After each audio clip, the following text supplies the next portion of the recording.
Hello friends, स्वागत है आप सभी को अपना यूट्यूब चैनल सक्सेस पर क्लासेस पर। मैं एन के सिंह आप सभी को स्वागत करता हूं। तो दोस्तों, कैसे हैं आप लोग, बताएंगे कमेंट्स के माध्यम से। मैं आज आपको सीडीपी का 30 क्वेश्चन का सीरीज मैं करने वाला हूं, जो आपको 2021 में जो पूछा गया है सीटेट का क्वेश्चन, उसको मैं आज 30 का 30 क्वेश्चन इस वीडियो में करने वाला हूं। तो आप लोग प्लीज़ बने रहेंगे इस वीडियो के साथ और अंत तक देखेंगे, ताकि आपको यह जो 21 और 22 वाला जो सीटेट होने वाला है 16 दिसंबर से, उसमें आपको बहुत फ़ायदा करेगा यह सीडीपी का क्वेश्चन। ठीक है दोस्तों, तो बने रहेंगे आप इस वीडियो में और वीडियो को लाइक एंड शेयर करना नहीं भूलेंगे दोस्तों। अगर वीडियो अच्छा लगे तो प्लीज़ लाइक एंड शेयर ज़रूर करेंगे। और जो मेरे प्यारे दोस्तों इस यूट्यूब चैनल को पहली बार विजिट कर रहे हैं, पहली बार देख रहे हैं, तो प्लीज़ चैनल को सब्सक्राइब करें। ठीक है दोस्तों, तो चलिए बढ़ते हैं इस वीडियो में आगे। तो देखते हैं क्वेश्चन नंबर 1। ठीक है दोस्तों, क्वेश्चन नंबर 1 जो आपके सामने लग चुका है, मैं थोड़ा उसको जूम कर देता हूँ। ठीक है दोस्तों, देख रहे हैं आपको पार्ट 1 लिखा हुआ है। ठीक है दोस्तों, पार्ट 1 देख रहे होंगे आप, यहाँ पे लिखा हुआ है part 1 child development and pedagogy, बाल विकास एवं शिक्षा शास्त्र। ठीक है दोस्तों, तो देखिए पहला क्वेश्चन आपके स्क्रीन पे लग चुका है, जो आप देख रहे होंगे। ठीक है दोस्तों, चलिए यहाँ पे आप देख रहे होंगे पहला क्वेश्चन में कह रहा है, एक खेल की क्रिया के दौरान चोट लगने पर रोहन रोने लगा। ठीक है दोस्तों, यह देखकर उसके पिता ने कहा, लड़कियों की तरह व्यवहार ना करो, लड़के रोते नहीं हैं। पिता का यह कथन से क्या झलक रहा है, क्या दिख रहा है आपको? ठीक है दोस्तों, क्वेश्चन पढ़ लिया आप लोग। ऑप्शन को एक बार देखिए। ऑप्शन पहला कहता है आपको कि लैंगिक रूढ़िबद्धताओं को दर्शाता है, लैंगिक रूढ़िबद्धताओं का चुनौती देता है। अगला कहता है लैंगिक भेदभाव को कम करता है। आगे कहता है लैंगिक समानता को बढ़ावा देता है। तो बताएंगे आप लोग क्या होगा आंसर दोस्तों? चलिए आगे है, यहाँ पे आंसर आपका जो होगा सो सबसे पहला नंबर ही आंसर हो जाएगा कि लैंगिक रूढ़िबद्धताओं को दर्शाता है इनके पिता। इससे पूरी यह झलकता है, इनके पिता लड़का और लड़कियों में पक्षपात करता है। जो आप लोग लैंगिक रूढ़िबद्धता का चैप्टर पढ़े होंगे, यह एक चैप्टर है सीडीपी में, जहाँ पे पूरी दर्शाया गया है कि किसी के साथ यह भेदभाव नहीं होना चाहिए। ठीक है दोस्तों, चलिए चोट लगेगा तो चाहे लड़का हो या लड़की हो, वो रोएगा ही रोएगा। ठीक है दोस्तों, या कष्ट तो होगा। चलिए अब अगला क्वेश्चन की तरफ बढ़ते हैं। क्वेश्चन नंबर 2 आपके सामने दिख रहा होगा। क्वेश्चन नंबर 2, एक प्रगतिशील कक्षा में। ठीक है दोस्तों, क्या कह रहा है क्वेश्चन नंबर 2 कि एक प्रगतिशील कक्षा में। ठीक है दोस्तों, एक प्रगतिशील कक्षा में आपको ऑप्शन पढ़ना है। यहाँ पे पहला कहता है कि अध्यापक को अटल पाठ्यक्रम का पालन करना चाहिए। अटल मतलब जो कभी बदल ही ना सके। आगे होता है विद्यार्थियों में प्रतिस्पर्धा पर बल देना चाहिए। आगे कहता है आपको ज्ञान की संरचना के लिए प्रचुर मौके प्रदान करें। ठीक है दोस्तों, अगला ऑप्शन कहता है विद्यार्थियों को अकादमिक अंकों के आधार पर नामांकित करना चाहिए। तो सबसे पहले दोस्तों आप समझिए क्वेश्चन कैसे छांटते हैं ऑप्शन। तो अंक देना, सबसे पहले इस पे छांटना निगेटिव बात हो जाएगा, यह छट जाएगा। उसके बाद आपको पहला कहता है अटल पाठ्यक्रम।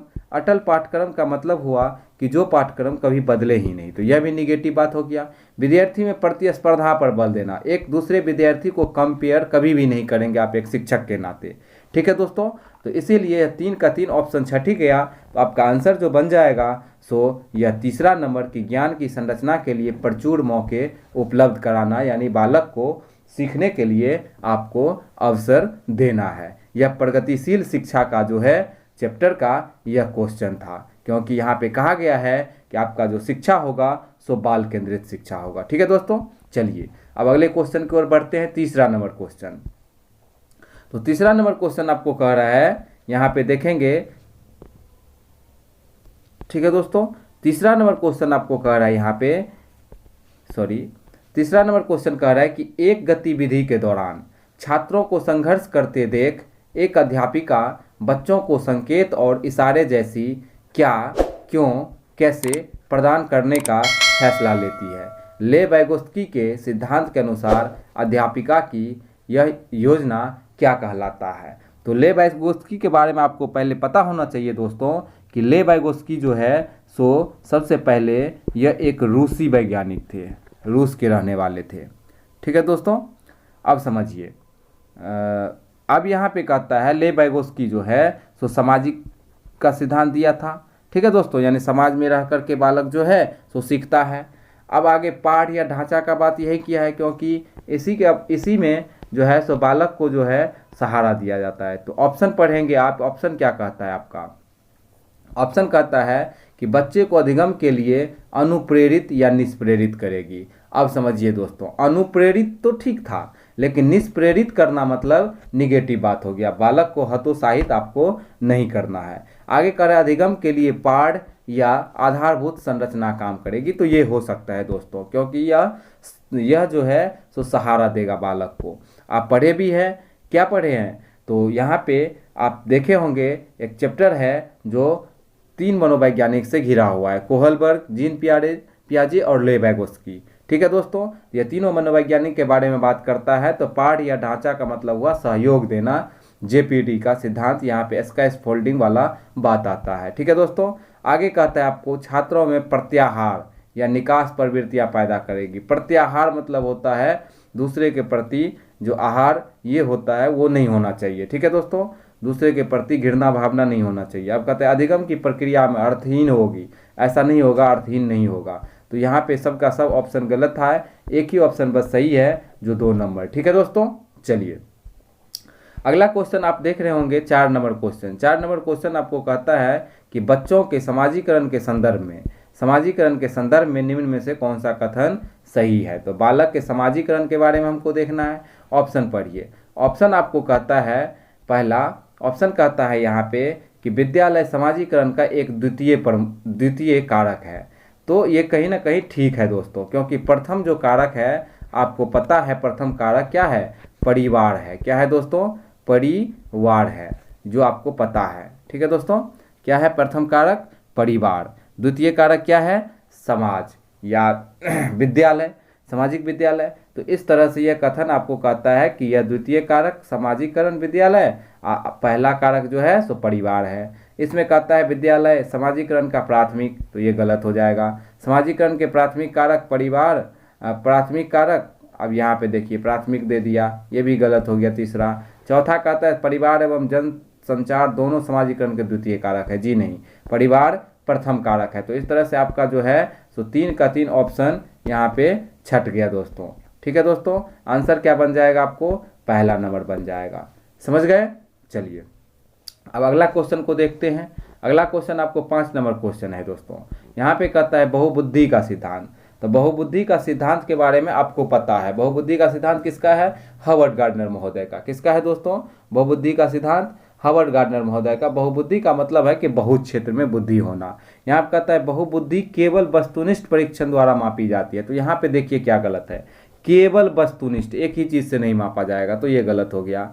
ठीक है दोस्तों, आगे आपको कहता है कि एक आयाम में बुद्धिमत्ता। ठीक है दोस्तों, क्या कहता है? एक आयाम में बुद्धिमत्ता अन्य सभी आयाम में बुद्धिमत्ता को निर्धारित करते हैं। मतलब एक क्षेत्र में बुद्धिमत्ता सबको निर्धारित करती है। तो ये भी कहीं ना कहीं आपको गलत हो रहा है। आगे कहता है बुद्धिमत्ता की विभिन्न दशाएं हैं। बिल्कुल सही बात है, बुद्धिमत्ता एक ही क्षेत्र में नहीं, बहुत सारा क्षेत्र में चलता है। 4 नंबर कहता है बुद्धिमत्ता में कोई व्यक्तिगत भिन्नता नहीं होती, जो कि ये गलत है दोस्तों, व्यक्तिगत भिन्नता होता है। ठीक है दोस्तों, तो इस तरह से आपका आंसर जो सही हो गया, क्या हो गया? 3 नंबर की विभिन्न दशा में बुद्धि की बहुमत्ता होता है, बुद्धिमत्ता। ठीक है दोस्तों, चलिए अब हम देखते हैं 6 नंबर क्वेश्चन, जो इस बार आपको सीटेट 2021 में पूछा गया था, 31 जनवरी को जो एग्जाम हुआ था। यहाँ पे कह रहा है लॉरेंस कोहलबर्ग के सिद्धांत के अनुसार किसी कार्य को इसीलिए करना क्योंकि दूसरे इसे स्वीकृति देते हैं नैतिक विकास के किस चरण को दर्शाता है। तो कौन सा चरण हो जाएगा दोस्तों, बताइए आप लोग। तो आपको पता है कि दंड, ठीक है दोस्तों, और आत्म अभिरुचि के आधार पे जो बालक काम करता है वो स्तर प्रथम में आता है। ठीक है दोस्तों, पहला स्तर प्रथम का पहला अवस्था है ये। तो पहला अवस्था क्या है? प्रथा पूर्व अवस्था। ठीक है दोस्तों, पहला अवस्था। उसके बाद अब समझिए, पहला अवस्था कहता है यहाँ पे, सॉरी, ऑप्शन आपका पहला कहता है कि प्रथा पूर्व अवस्था, तो ये होगा ही नहीं बालक में। प्रथागत अवस्था, जो प्रथागत में हो, उसमें चलता हो। आगे कह रहे उत्तर परंपरागत स्तर या प्रथागत स्तर। अमूर्त संक्रियात्मक तो यहाँ पे कोई लेना देना ही नहीं है कोहलबर्ग से, क्योंकि यह जीन पियाजे का है। नहीं दोस्तों, चलिए, यह जीन पियाजे का है, तो यहाँ पे आपका जो आंसर बन जाएगा क्या हो जाएगा? प्रथागत, यानी प्रथा के साथ साथ इसका आप जो है सो इंग्लिश देखना चाहेंगे तो देख सकते हैं। क्या हो जाएगा यहाँ पे? Pre conventional, conventional, conventional age, post conventional. तो यही तीन अवस्था ही है कोहलबर्ग का। इसी में दो दो अवस्था दिया गया है। तो यहाँ पे सबसे पहले यहाँ पे जो बालक उस कार्य को करता है, तो क्यों करता है? कहता है किसी कार्य को इसीलिए करना क्योंकि दूसरे स्वीकृत देते हैं, मतलब दूसरा उसको कहेगा कि हाँ तुम बहुत अच्छा लड़का हो या बहुत अच्छी लड़की हो। तो इस तरह से यह जो है सो प्रथागत में आ जाएगा। ठीक है दोस्तों, चलिए, यह दूसरा नंबर आंसर हो गया। अब चलते हैं क्वेश्चन नंबर अगला के तरफ। आगे 7 नंबर में कहता है ले वैगोस्की का। ठीक है दोस्तों, सामाजिक सांस्कृतिक परिप्रेक्ष्य अधिगम प्रक्रिया में डाइस के महत्व पर जोर देता है। तो ले वैगोस्की का जो है सो किस पे जोर देता है? आप सभी को पता है दोस्तों, थ्योरी पढ़े होंगे तो पता होगा किस पे। तो सांस्कृतिक उपकरण। सांस्कृतिक उपकरण है क्या? तो यह एक सामाजिक बात है। क्या है दोस्तों? सामाजिक चीज है सांस्कृतिक उपकरण। अब कह रहे गुणारोपण, गुण का रोपण नहीं। अभिप्रेरणा, संतुलीकरण, ये तीनों में से नहीं होगा। आपका आंसर जो होगा सो सांस्कृतिक उपकरण, माने समाज से जुड़ा हुआ चीज पे आपको वैगोस्की महोदय बात करते हैं। ठीक है दोस्तों, चलिए, अब अगला ऑप्शन क्वेश्चन है 8 नंबर। 8 नंबर कहता है जीन पियाजे अपने संज्ञानात्मक विकास के सिद्धांत में संज्ञानात्मक संरचनाओं को किस रूप में वर्णित करते हैं? तो किस रूप में दोस्तों वर्णित करते हैं, ये आपको पता होना चाहिए कि जीन पियाजे महोदय मनोवैज्ञानिक उपकरण नहीं, उद्दीपक अनुक्रिया संबंध हो सकता है, पर इस क्वेश्चन के लिए नहीं। विकास का समीपस्थ क्षेत्र, तो ये वैगोस्की का हो जाएगा, ये होगा ही नहीं। अब समझिए, अब आप फंस रहे हैं दो ऑप्शन में, या तो पहला, दूसरा कहता है उद्दीपक अनुक्रिया, एक कहता है स्कीमा या मनोबंध। स्कीमा या मनोबंध हुआ कि बनावट, आधार, तो यह जीन पियाजे ने ही बात किया है। उद्दीपक अनुक्रिया यहाँ पे नहीं होगा। ठीक है दोस्तों, तो सबसे पहले यहाँ पे आपको दे दिया है कि संज्ञानात्मक संरचना के अनुसार, तो यहाँ पे आपका आंसर हो जाएगा स्कीमा या मनोबंध। ठीक है दोस्तों, चलिए बढ़ते अगले क्वेश्चन की तरफ। अगले क्वेश्चन कहता है कि जीन पियाजे के संज्ञानात्मक विकास के सिद्धांत में पूर्व संक्रियात्मक अवस्था में विकास का मुख्य गुण क्या होता है? तो पूर्व संक्रियात्मक अवस्था का उम्र होता है दोस्तों जो 2 से 7 वर्ष। आप लोगों को सबको पता है, इसको इंग्लिश में कहते हैं प्री। ठीक है दोस्तों, क्या है, सॉरी कितना नंबर, 8 नंबर क्वेश्चन हो गया। अब यहाँ पे पूर्व संक्रियात्मक अवस्था तो प्री ऑपरेशनल स्टेज कहा जाता है, जो आप यहाँ पे देख सकते हैं, pre operational stage in Jean पियाजे थ्योरी ऑफ। ठीक है दोस्तों, कॉग्निटिव डेवलपमेंट कैरेक्टरीज। यहाँ पे क्या कहता है ये दूसरा ऑप्शन? तो दूसरा ऑप्शन में कहता है, अब समझिए, अमूर्त सोच। तो अमूर्त सोच दोस्तों तीसरा चौथा ऑप्शन हो जाता है जीन पियाजे का, ये होगा नहीं। विचार और सोच में केंद्रीकरण। ठीक है दोस्तों, क्या कहता है? विचार और सोच में केंद्रीकरण हो सकता है, क्योंकि यहाँ पे 2 ही बात यूज किया गया है और दूसरा अवस्था भी है, तो यह पे हो सकता है। अब कहता है परिकल्पित या निगमनात्मक, ये भाग जाएगा दोस्तों किस में? मूर्त संक्रियात्मक में। आगे कहता है संरक्षण, पदार्थ को क्रमबद्ध करने की, यह 3 बात तो तीसरा अवस्था। यहाँ पे परिकल्पित या निगमनात्मक हो जाएगा चौथा अवस्था। तो आपका आंसर क्या बन जाएगा? विचार या सोच में केंद्रीकरण। ठीक है दोस्तों, चलिए अब 10 नंबर क्वेश्चन कहता है कि विकास के संदर्भ में निम्न में से कौन सा कथन सही है? अब समझिए, कहता है विकास की दर सभी संस्कृतियों में सभी के लिए समान होता है। जी नहीं, ये गलत बात है। विकास का दर एक समान नहीं होता है। विकास की दर सभी संस्कृति में एक समान नहीं होता है, अलग अलग हो जाता है, क्रम हो सकता है। अब कहता है विकास केवल विद्यालय में होने वाला अधिगम है। जी नहीं, दूसरे जगह भी हो सकता है। आगे कहता है विकास केवल बाल्यावस्था के दौरान होता है, तो किशोरावस्था में नहीं होगा क्या? प्रौढ़ा में नहीं होगा क्या? होगा दोस्तों। ठीक है दोस्तों, चलिए तो यह आंसर क्या हो जाएगा आपको, आप देख रहे हैं कि इसका आंसर चौथा हो जाएगा, विकास बहुआयामी होता है, माने बहुत सारा क्षेत्र में विकास चलेगा, जब भी चलेगा तो बहुत सारा क्षेत्र में। ठीक है दोस्तों, अगर आप सभी को वीडियो अच्छा लग रहा हो, कुछ फ़ायदा लग रहा हो आपको कि नहीं मेरे लाभदायक है, तो प्लीज़ वीडियो को लाइक करेंगे और बेल आइकन का बटन दबा देंगे और शेयर भी कर देंगे दोस्तों। और अभी तक इस यूट्यूब चैनल को सब्सक्राइब नहीं किए हैं तो प्लीज़ सब्सक्राइब कर देंगे और आप कमेंट के माध्यम से बताएंगे कि आपको वीडियो कैसा लगा और कितना आप इससे समझ पाए। और चैनल पे बने रहेंगे तो इसका नेक्स्ट वीडियो जो है तो फिर हम लेकर के बहुत जल्द आप लोगों के समक्ष प्रस्तुत होगा। तो ठीक है दोस्तों, इस वीडियो को अभी पूरा करते हैं, पहले अभी और सारा क्वेश्चन है, 30 क्वेश्चन हमको करना है।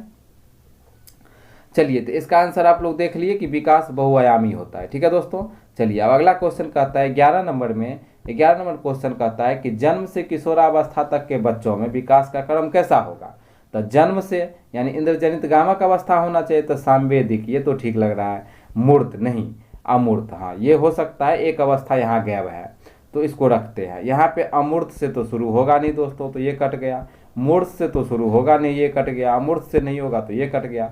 इसका जो होता है कि जन्म से किशोरावस्था तक, तो यही ठीक है, सामवेदिक यानी इंद्रजनित गामक अवस्था या शैशवावस्था। मूर्त को आप ले सकते हैं किस अवस्था में, बाल्यावस्था के थोड़ा ऊपर। अमूर्त को किशोरावस्था में ले सकते हैं। तो आपका आंसर 1 नंबर सही हो जाएगा। ठीक है दोस्तों, चलिए ये सारे आंसर चेक किया गया है सीटेट ऑफिशियल वेबसाइट से। ठीक है दोस्तों, चलिए अब अगला क्वेश्चन कहता है 12 नंबर, एक प्रगतिशील कक्षा में व्यक्तिगत विभिन्नताओं को किस प्रकार देखा जाना चाहिए। तो व्यक्तिगत विभिन्नता है तो किस प्रकार आप देखेंगे, अच्छी बात है। कहते हैं अधिगम की प्रक्रिया में बाधा, तो बाधा तो होगा नहीं दोस्तों। अध्यापक के पक्ष पर असफलता, ये भी नहीं होगा।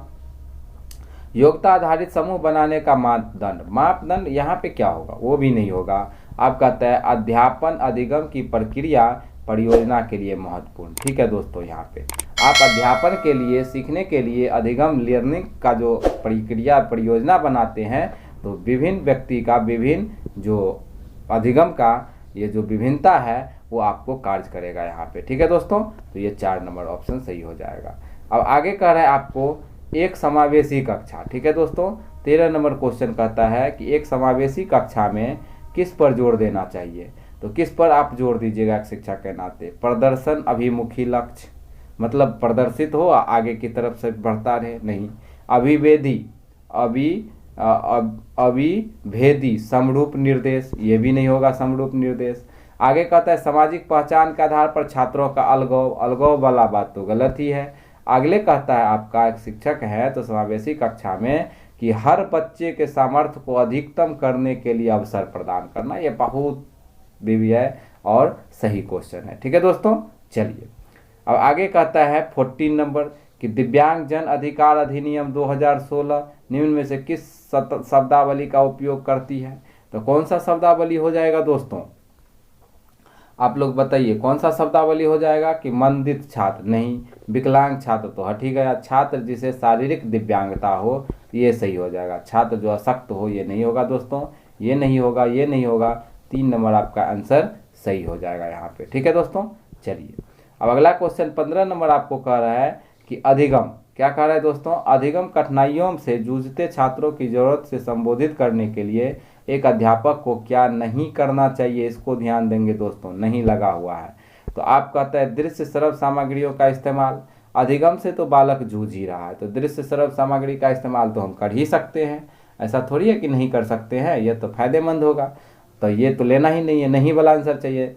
अब कह रहे संरचनात्मक शिक्षा शास्त्रीय उपागम का प्रयोग, तो ये भी ज्ञान की बात है। आगे कहते हैं व्यक्तिगत शैक्षणिक योजना, ये तो और महत्वपूर्ण बात हो गया, व्यक्ति को पढ़ाइएगा तो। आगे कहता है शिक्षा शास्त्र और आकलन की जटिल संरचना का प्रयोग, ये बिल्कुल गलत हो जाएगा। शिक्षा शास्त्र पैडागोजी, आप जो उसको शिक्षण करेंगे, ज्ञान देंगे, तो ये इसके लिए आकलन की जटिल संरचना नहीं होना चाहिए। ठीक है दोस्तों, सरल होना चाहिए। तो ये आपका आंसर यही हो जाएगा, ये नहीं होगा तो इसीलिए सही हो जाएगा। अब कहता है सृजनात्मकता की पहचान प्रमुख लक्षण क्या है। तो क्या हो जाएगा दोस्तों यहाँ पे लक्षण, कम परिज्ञानता, बोधगम्यता, जी नहीं।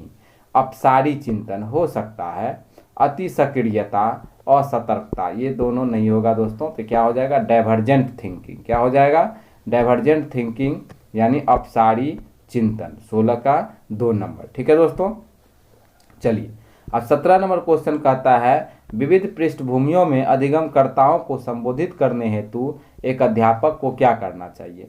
तो विविधता संबंधित मुद्दों पर बातचीत टालनी चाहिए। जी नहीं, बात करना पड़ेगा आपको, समझना पड़ेगा आपको, टाल कैसे दीजिएगा। विविध विन्यास से उदाहरण लेना, ये तो बिल्कुल सही बात है। विभिन्न सारे उपकरण से विन्यास से उदाहरण लेंगे ताकि बच्चा को उससे रिलेटेड कर पाए, जोड़ पाए दैनिक जीवन में। तो ये ऑप्शन लगभग में ठीक है। अगला कहता है सभी के लिए मानकीकृत आकलनों का इस्तेमाल करना। तो मानकीकृत आकलन यहाँ पे नहीं होगा, आप अपने मन से कोई मानकीकृत आकलन ले लेंगे, उससे नहीं होगा दोस्तों। ठीक है दोस्तों, अब कहता है ऐसे कार्यों, ऐसे कथनों का इस्तेमाल करना चाहिए जो नकारात्मक रूढ़िबद्ध धारणाओं को मजबूत करे। तो नकारात्मक रूढ़िबद्ध धारणा तो होगा ही नहीं कभी दोस्तों, ये भी नहीं होगा, ये भी नहीं होगा, तो आंसर आपका 2 नंबर हो जाएगा। ठीक है दोस्तों, चलिए आगे बढ़ते हैं। आगे बढ़ने पे आपको देख रहा होगा 18 नंबर क्वेश्चन कह रहा है समस्या समाधान क्षमताओं को किस प्रकार सुसाध्य किया जा सके। जो समस्या है उसका समाधान करने के क्षमता को किस प्रकार सुसाध्य, सुंदर साधन किया जा सके। तो सबसे पहला ऑप्शन जो आपको दिख रहा होगा कहता है आपको पहला ऑप्शन, सॉरी कितना नंबर क्वेश्चन था दोस्तों, 18 नंबर। ठीक है दोस्तों, चलिए यहाँ पे आपको जो कहता है कि यहाँ पे पहला लगातार अभ्यास और कार्य पर जोर देकर। ठीक है दोस्तों, तो लगातार ही अभ्यास ही नहीं कराएंगे, अभ्यास कराना ठीक बात है, लेकिन लगातार अभ्यास ही करवाते रहेंगे ये बात नहीं होगा। लगातार तो होता है सतत व्यापक मूल्यांकन। अब कह रहे हैं समस्याओं को हल हेतु अटल प्रक्रिया, तो अटल वाला बात कभी नहीं होगा जो बदल ना सके। इस्तेमाल को बढ़ावा गलत हो गया, समरूप के इस्तेमाल को बढ़ावा देकर ये हो सकता है। समान रूप का जो बातचीत है, समस्या है, उसको बालक को दे करके उसका कहेंगे प्रयोग करिए ताकि आपका समस्या सोल्व हो पाए। जैसे कि आप लोग अभी देख रहे होंगे सीटेट इस बार से ऑनलाइन हो चुका है, ऑनलाइन हुआ है तो सीटेट अपना वेबसाइट पे एक मॉक टेस्ट के लिए लिंक डाला है सीटेट वेबसाइट पे, जो आपको कहता है उस पर प्रैक्टिस कीजिए ताकि इसी के समरूप समान रूपों में आपका एग्जाम जो होगा सो होगा तो आपको दिक्कत नहीं होगा। क्योंकि आज 10 सालों से जो एग्ज़ाम होते आ रहा है सीटेट का वो ऑनलाइन नहीं ऑफलाइन होता था, आज ऑफलाइन नहीं ऑनलाइन होगा। तो ऑनलाइन जो होगा दोस्तों, तो इसीलिए मॉक टेस्ट उपलब्ध कराया है ताकि स्टूडेंट को दिक्कत न हो, विद्यार्थी को दिक्कत न हो। तो इसीलिए समरूप का इस्तेमाल करिए, उसके समान, तो इसी समान मॉक टेस्ट दे रहा है। ठीक है दोस्तों, तो यहाँ पे आंसर तीसरा नंबर हो जाएगा। चलिए 19 नंबर क्वेश्चन कहता है अधिगम की अभिप्रेरणा को किस प्रकार कायम रखा जा सकता है। ठीक है दोस्तों, तो कह रहे हैं बच्चे को दंड देकर, दंड देना बिल्कुल गलत बात है, कतई नहीं दंड दे सकते हैं आप। आगे कह रहे हैं प्रवीणताभिमुखी लक्षणों पर जोर देकर। ठीक है दोस्तों, तो प्रवीणता माने जिसमें प्रवीण किया जा सके, बालक को सिखाया जा सके तो हो सकता है। आगे कह रहे हैं बच्चे को बहुत आसान क्रियाकलाप, तो इतना आसान भी नहीं दे देंगे कि बालक बोर ही हो जाए। ठीक है दोस्तों, आगे कहता है आपको यंत्रवत याद करने वाला बात तो कतई नहीं देना है आपको, ये बिल्कुल गलत है। तो 4 गलत, 3 गलत, 1 गलत, आंसर आपका 2 नंबर। ठीक है दोस्तों, चलिए आगे 20 नंबर क्वेश्चन में कहता है कि शर्मिंदगी, ठीक है दोस्तों, का ज्ञान संज्ञान से कोई संबंध नहीं है। अब समझिए, संज्ञान से इसका कोई संबंध नहीं है, बिल्कुल भी कहता है शर्मिंदगी संज्ञान से कोई संबंध नहीं है। जो बहुत भी ज्ञानी रहेगा ना वो भी शर्माता है, वो भी इमोशनल होता है, तो ये नहीं होगा। अब कहता है संज्ञान पर नकारात्मक प्रभाव पड़ सकता है, हो सकता है। संज्ञान आपका जो ज्ञान है तो शर्माइएगा तो नकारात्मक गलत प्रभाव जाता है। अब कहता है बच्चे को अधिगम हेतु अभिप्रेरित करने के लिए बहुत प्रभावशाली है। जी नहीं, बच्चे को अभिप्रेरित करेंगे आगे बढ़ाने के लिए, आप शर्मा जाइएगा तो बालक आगे बढ़ जाएगा क्या, ये क्या हुआ बात, ये नहीं होगा। अब कहता है ये भाव के अध्यापन अधिगम प्रक्रिया में बारंबार पैदा, ये भी नहीं होगा दोस्तों। तो आपको देख रहे हैं कैसे घुमा रहा है क्वेश्चन, तो यहाँ पे आंसर आपका क्या हो जाएगा, संज्ञान का नकारात्मक प्रभाव पड़ सकता है। अब आगे है 21 नंबर क्वेश्चन। 21 नंबर कहता है निम्न में से अध्यापन अधिगम को सबसे प्रभावशाली माध्यम कौन सा होगा। तो विषय वस्तु को यंत्रवत याद करना होगा नहीं दोस्तों, संकल्पनाओं के बीच संबंध खोजना हो सकता है। ठीक है दोस्तों, आगे कहता है आपको कि बिना विश्लेषण के अवलोकन, ये भी गलत बात है। विश्लेषण करेंगे तभी ना हम जांच ले पाएंगे, बताएंगे बढ़िया से तब ना। आप कहते हैं नकल या अनुकरण को दोहराना, नहीं, तो इससे प्रभावशाली नहीं बन सकता है। आपका आंसर हो जाएगा दोस्तों 2 नंबर की संकल्पनाओं के संबंध को खोजना, संकल्पनाओं के बीच। ठीक है दोस्तों। चलिए अब 22 नंबर आप देखेंगे, क्वेश्चन नंबर 22 कहता है एक अध्यापिका को दिए गए क्रियाकलाप में छात्रों के विभिन्न त्रुटि का विश्लेषण करना चाहिए। तो अब अध्यापिका विश्लेषण कर रही है, तो यहाँ पे कहता है इसके आधार पर वह दंड की मात्रा निर्धारित करती है। तो दंड देना तो कतई गलत बात है। कह त्रुटियों की समझ अध्ययन अध्यापन प्रक्रिया के लिए अर्थपूर्ण है। तो ये सही बात है, त्रुटि जो होता है बालक को तो अध्यापक के रूप में आपको समझ होना चाहिए और इसका कुछ ना कुछ अर्थ होता है। अब आगे कहता है इसके आधार पर वह ज़्यादा त्रुटि करने वाले छात्र को दूसरे छात्र से अलग करना, ये भी गलत बात। अधिगम केवल त्रुटियों के शोधन पर निर्भर है, नहीं, ये गलत बात। तो यहाँ पे आप देख रहे होंगे दोस्तों, पहला नंबर, तीसरा नंबर, चौथा नंबर गलत ही हो गया। आपका आंसर कौन सा सही हो जाएगा? 2 नंबर। त्रुटि का समझ होना चाहिए एक शिक्षक के नाते। अब 23 नंबर ऑप्शन आप लोग क्वेश्चन देख रहे होंगे, कहता है बच्चों में को सीखने में कठिनाई होती है जब सूचना अलग टुकड़ों में प्रस्तुत किए जाते हैं। ठीक है दोस्तों, तो ये सही बात है, अलग अलग टुकड़ा में प्रस्तुत कर दीजिएगा तो थोड़ा बहुत दिक्कत जरूर होता है पालक को। अब करें आंतरिक रूप से अभिप्रेरित होता है, तो आंतरिक रूप से मोटिवेटेड हो जाएगा, अलग अलग करिएगा तो नहीं, कठिनाई होता है। ठीक है। अब कहता है अधिगम सामाजिक संदर्भ में हो, तो ये सही बात है, लेकिन कहता है बच्चों में सीखने में कठिनाई कब होती है, तो ये सब तो आसान हो जाएगा। आंतरिक रूप से अभिप्रेरित रहेगा, सामाजिक संदर्भ में होगा, विषय वस्तु को बहुरूप में प्रस्तुत किया जाएगा, विभिन्न रूप में, तब तो आसान हो जाएगा। यहाँ पे आपको कहता है कठिनाई किस चीज़ से होगा, तो कठिनाई इसी चीज़ से होगा कि सूचना जो भी है उसको टुकड़ा में प्रस्तुत कर देगा, तो कठिनाई बालक को समझने में हो जाएगा। चलिए अब है 24 नंबर क्वेश्चन कहता है अधिगम की सर्वोत्तम अवस्था कौन सी है, सबसे उच्चतम जो अवस्था होगा कौन सा होगा। तो यहाँ पे आपको देखना होगा क्वेश्चन, कहता है उच्चतम उत्तेजना, उच्च भय, नहीं उच्च डरना है, नहीं उच्चतम भय। अब कहता है निम्न उत्तेजना उच्चतम भय, ये भी नहीं होगा। संतुलित रूप में होना चाहिए उत्तेजना, ताकि वो किसी चीज़ को कर पाए, कोई भय नहीं, एकदम निश्चिंत निफिकीर होना चाहिए, कोई डर नहीं, कोई भय नहीं। तो 3 नंबर आंसर संतुलित उत्तेजना, कोई भय नहीं, कोई उत्तेजना नहीं, कोई भय नहीं, तो ये गलत हो जाएगा। उत्तेजना भी रहना चाहिए, मोटिवेट बालक को रहना चाहिए ताकि इस चीज़ को सीख पाए, भय लेकिन कुछ नहीं रहना चाहिए, डर उड़ नहीं रहना चाहिए। तो आपका आंसर हो जाएगा 3 नंबर। आपको कहता है 25 नंबर क्वेश्चन अधिगम का संज्ञानात्मक विचार का यह सुझाव देता है कि ज्ञान की संरचना में क्या है दोस्तों, बच्चों की कोई भूमिका नहीं। गलत बात, बच्चों की भूमिका होती है, बच्चे पूर्ण रूप से व्यक्ति पर निर्भर, ये भी गलत बात। बच्चे सक्रिय भूमिका निभाते हैं, तो ये सही बात है। बच्चे पूर्ण रूप से पाठ्य पुस्तक पर निर्भर नहीं, सक्रिय भूमिका निभाता है और खुद ब खुद वो खोजना कुछ ना कुछ चाहता है। अब चलते हैं 26 नंबर क्वेश्चन, कर अधिगम के लिए निम्नलिखित में से कौन सा धारणा उपयुक्त है। तो पहला है सुसाध्य योग्यता सुसाध्य है। ठीक है दोस्तों, क्या कह रहा है कि योग्यता सुसाध्य है, मतलब सुंदर है, तो हो सकता है। अब कह रहा है योग्यता अटल, अटल वाला बात आपको काटते आ रहा है शुरू से, देख रहे हैं कितने बार ऑप्शन आ गया है, देख रहे हैं आप लोग, तो ये गलत हो जाएगा दोस्तों। आगे कह रहा है प्रयास से कोई फर्क नहीं पड़ता, ये भी गलत बात। प्रयास करने से ही तब ना कहा जाता है दोस्तों, नन्ही चींटी जब चढ़ती पहाड़ पे 100 बार फिसलती है फिर वो चढ़ती, यानी कोशिश करने वाले की हार नहीं होती है, प्रयास करते रहे, एक न एक दिन सफलता जरूर मिलेगी। अब कहते हैं असफलता अनियंत्रित है, नहीं, ये सब गलत बात है। तो आपका आंसर क्या हो जाएगा, पहला कि योग्यता सुसाध्य है, सुंदर साधन है। ठीक है दोस्तों। आगे कहता है 27 नंबर क्वेश्चन, तो दोस्तों जो मेरे प्यारे भाइयों बहनों अभी तक इस YouTube चैनल को सब्सक्राइब नहीं किए हैं तो प्लीज़ सब्सक्राइब कर लेंगे, और वीडियो अच्छा लग रहा हो तो लाइक करेंगे और बेल आइकन का बटन दबा देंगे और शेयर भी जरूर करेंगे। ठीक है दोस्तों। चलिए यहाँ पे कहता है निम्न में से कौन सी परिपाटी यानी सूचना विद्यार्थी में संकल्पनात्मक समझ में बढ़ोतरी करने का सहायक है। तो कौन सा हो जाएगा दोस्तों, यहाँ पे प्रतिस्पर्धा आधारित स्पर्धाएं, ये बिल्कुल नहीं होगा।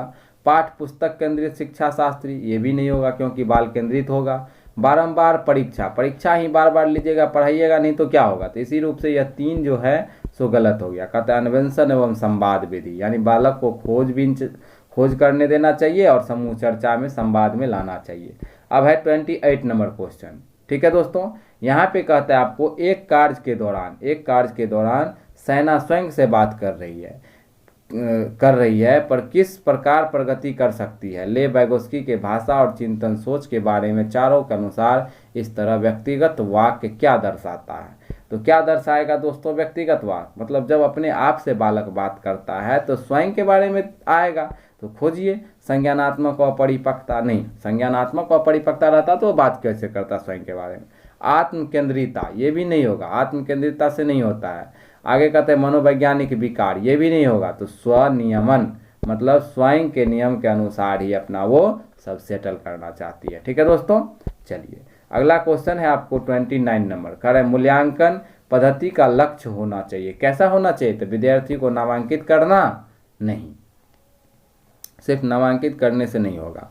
कह रहे योजना आधारित समूह में विद्यार्थी को विभाजित करना, विभाजित तो कभी नहीं करना है। अब आपको कहता है यहाँ पे कि विद्यार्थी की जरूरत एवं आवश्यकता को पहचानना। ये बात ठीक है कि उसका क्या जरूरत है और क्या आवश्यकता है, इसको आपको जरूर कहीं ना कहीं पहचानना पड़ेगा। आगे कहता है आपको, ठीक है दोस्तों, कि पुरस्कार वितरण हेतु उच्च अंक प्राप्त करना है, तो और गलत बात है। ठीक है दोस्तों, तो आंसर क्या हो जाएगा? 3 नंबर की विद्यार्थी की आवश्यकता एवं जरूरत को पहचानना। अब है 30 नंबर क्वेश्चन और अंतिम नंबर क्वेश्चन इस वीडियो का दोस्तों। ठीक है दोस्तों, और इस वीडियो का जो है इस क्वेश्चन का आंसर मैं अगले वीडियो में बताऊंगा और आप लोगों पे छोड़ रहा हूं ताकि आप लोग कमेंट करके बताएंगे और हम अगले वीडियो में इस क्वेश्चन का आंसर बताऊंगा। तो क्वेश्चन देख लीजिए, कहता है बच्चे के विकास की व्यक्तिगत विभिन्नता को किस प्रायोजित प्रतिरूपित किया जा सकता है? किस पर? केवल आनुवांशिकता पर, केवल पर्यावरण पर, न आनुवांशिकता न पर्यावरण, आनुवांशिकता एवं पर्यावरण की पारस्परिकता पर, पारस्परिकता पर, अंतर संबंधित होना चाहिए यहाँ पे लगभग। तो यानी आप जो है इस क्वेश्चन का आंसर आप लोग देंगे कमेंट के माध्यम से और हम अगले वीडियो में आपको इसका आंसर बताएंगे। और अगले वीडियो में भी यह था आपको 2021, ठीक है दोस्तों, क्या था 2021 जनवरी 31 तारीख को जो एग्ज़ाम हुआ था सीटेट, उसका सीडीपी का क्वेश्चन था ये दोस्तों। क्या था? सीडीपी। आप लोग का रिस्पांस अगर ठीक रहा कमेंट करेंगे, लाइक करेंगे, शेयर करेंगे, आप सब्सक्राइब करेंगे चैनल को, तो मैं अगला वीडियो लेकर के बहुत जल्द आऊँगा और मैं वादा करता हूँ कि सारे सब्जेक्ट का वीडियो मैं लाऊँगा। ठीक है दोस्तों, चलिए तो आज के वीडियो में इतना ही। आप लोग को सदा नमस्कार, जय हिंद दोस्तों, थैंक यू।